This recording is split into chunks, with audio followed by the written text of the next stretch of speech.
A brighter tomorrow. Amara had always dreamed of becoming a doctor. Growing up in a small village where medical help was scarce, she had watched helplessly as her younger brother succumbed to an illness that could have been treated, if only there had been a doctor nearby. That day, she had promised herself she would change things. But the road to her dream was not easy. Her family was poor, barely able to afford food, let alone the cost of education. She studied under dim lantern light, using old, borrowed books. There were nights she cried herself to sleep, overwhelmed by exhaustion and hunger.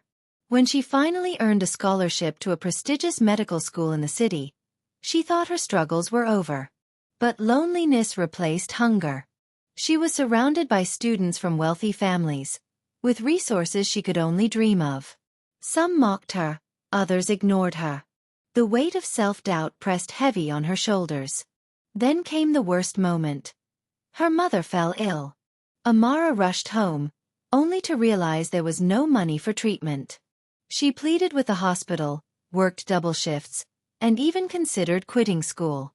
But her mother, weak yet determined, held her hand and whispered, "You must not stop.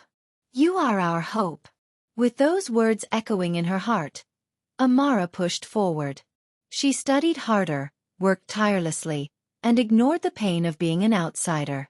Years passed, and despite every obstacle, she graduated at the top of her class. The day she returned to her village as a doctor, the very people who once doubted her gathered to welcome her. She built a clinic where no child would ever go untreated again. Standing before the crowd, she looked at the sky, whispering a silent promise to her brother. She had made it. And she would make sure others did too.